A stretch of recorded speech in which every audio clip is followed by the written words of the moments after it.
Good day mga ka-friendship! Today po, samahan niyo ako at itutur ko kayo sa aming munting negosyo, ang paggawaan ng tinapat daing. We're located po pala dito sa Rosario, Cavite. Nag-wholesale din po kami at nagre-retail. Simulan po natin sa pagpipili ng isda. Ito po yung tinatawag nilang galunggong na babae. Pinipili po maigi dito yung tatapahin at yung dadaingin. Kailangan po kasi yung tapahin makapal po yung tiyan. Yung daingin naman po manipis. Kasi kapag po manipis ang tiyan ng isda, sasabog po yun pag niluto, magiging reject. Sayang naman po. Kaya po pinipilian nila yan isa-isa at sa tiyan po sila nagbabase. Tapos ito naman po yung galunggong na lalaki. Bilugan po siya. Same po sa babae, pinipili din po isa-isa yung tatapahin mo at yung dadaingin. Para maganda po talaga yung quality ng tapahin. Pagkatapos po pilihan ng isda, ibibilad po siya ng ganyan. Ikakamada po siya isa-isa, hindi dikit-dikit at hindi rin po patong-patong para po pantay ang pagkakatuyo niyan. Pagkatapos po isalansa ng ganyan, ibibilad na po natin yan sa taas. Kapag natuyo na po ng ilang minuto, babalik na rin na po natin yung kabilang side para po matuyo din po yung sa kabila para hindi masira pag niluto. Ito naman po yung mga napili nating daingin.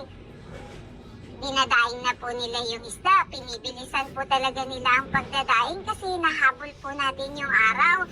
Kasi pag tanghali na, hindi na po agad basta yan matutuyo agad. Kaya kailangan bilisan. O, sino ka dyan girl? Wala ka pera ngayon, no? Sideline ka. Gala ka kasi. O, tiyaga ka dyan. Wala na tayong pang-liftin.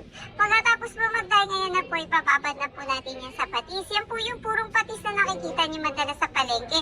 Pagkatapos po, ito naman po patutuloy na natin at ibababad na po natin sa suka na may bawang.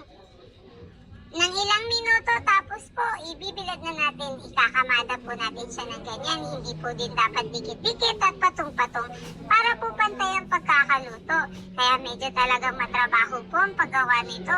Kaya huwag nyo naman po kami baratin. Tapos sasabihin nyo ang mahal ng isda kung alam nyo lang. Ang hirap po ng paggawa nito. Tapos ibibilad na po na ganyan. Tapos pabalik na rin na po yan. Pag natuyo na yung kabilang side tulad sa tinapa, pabalik na rin po natin para pantay ang pagkatuyo. Ito na nga po pala yung mga binilat kaninang pangtapa. Iluluto na po yan. Yan po yung patis. Diyan din po kinukuha yung pambabad ng daing. Iluluto po yan maigi. Kaya imposible pong hilawang makuha yung tinapa, lalo na kung medyo maputla yung tinapa. Kasi luto na po yan bago po yan pausukan. Minsan po kasi maputla yung tinapa, lalo na kung maulan. Ang tagal po talagang magpausok. Mainit pa po yan, kailangan na yan isalansan dyan. Kaya bawal ka mag-inarte dito. Pakapalan ng kalyo talaga sa kamay ito. Kasi kung paantayin pa natin lumamig yan, aabutan tayo ng gabi dyan. Nakaw, matagal po kasi talagang magpausok. Kung maabot po ng 2 to 3 hours, lalo na kung maulan, mas matagal po talaga kumulay yung usok sa isda. Hindi po natin hinahaluan ng mga food coloring at kung ano-ano pa. Puro lang po talaga, walang halong chemical. Ang gawa natin talagang malasa.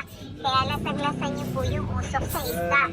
Yan, umuusok pa po, kinakamatan na natin na ganyan. O, sino ka dyan girl? Bawal ka mag-inarte at gala ka.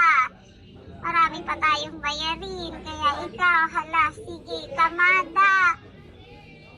Kailangan po natin punuin yan. Tapos isasalansan po dapat natin yan ng walang hawang kasi masusunog po yung isda kapag may mga bakante-bakante dyan. Kaya dito, kailangan patong-patong po yung mga tiyan ng isda. Hindi mo totally patong. Yung mga tiyan lang po, dikit-dikit. Para po pag inusukan, hindi po masusunog at mag-aapo yung ating tapahan yan. Pagkatapos po yan, mapuno na yan, didiligan na po natin yung isda. Kung pagdidilig po, para po mawala yung mga namumungasin at hindi po maalat yung isda natin. Kaya kailangan natin diligan mabuti. Pagkatapos po, ipapasok na po natin siya dito sa tapahan. May 3 po kaming butas ng tapahan. Kada isang butas po, 2 ang kasya dyan. Kaya kaya natin magawa ng maraming isda. Kaya kung order kayo, PM nyo lang po ako. Ilalagay ko po yung caption ng page namin sa taas. Tapos pagkatapos po yan, ilalagay na po yung baga. Tapos po pagkalagay ng baga, lalagyan po nila ng ilang karton para po naman mas magbaga pa ng matagal yung sa loob kasi matagal po pausukan yan. Pagkalagay po niyan, lalagyan naman po ng maraming mugmug. Yung mugmug po talaga ang nagpapausok dyan. Yung mugmug po natin, wala pong halong chemical yan. Yan lang po yung pinagtabasan ng mga kahoy na walang hinahalong kahit na ano kasi bawal yun at lalasa sa isda. Kaya lasag tiklasan nyo naman po yung tinapa natin. Lasang usok lang po talaga. Pagkatapos po niyan, ikukulog na po yan ng mga 2 to 3 hours. Antayin natin kumulay. Tapos ito na po yung mga daing na natapos natin ibilad. Kinakamada na po nila. Tinaayos ng salansan. Nakita nyo naman po pagsasalansan. Hindi po basta-basta yan.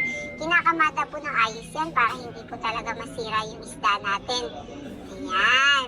Ang gagaling po talaga ng aking mga labor. Napakasisipag at napakagaganda pa. Pagkatapos po ito na po yung mga tinapa natin. Luto na. Kita nyo naman, ang ganda ng kulay talaga niyan. Wala kayong nakita hinalo-halong mga food coloring dyan. See the look? O, diba? Maganda na, mabango pa. Quality, sariwa, at talaga namang malinis ang pagkakagawa. Kitang-kita nyo naman po yan. O, see the look? Tapos ito na po yung mga finished product natin. Nagba-vacuum seal din po kami. May per kilo. Kung pang-export nyo po, meron din po tayo. Ilalagay ko po yung caption ng page namin sa taas. Click nyo lang po, order lang po kayo kung gusto nyo. PM nyo lang po ako anytime, open po ako. Maraming salamat po sa inyo. Sana po nag-enjoy kayo sa aming munting negasyon. Maraming salamat po.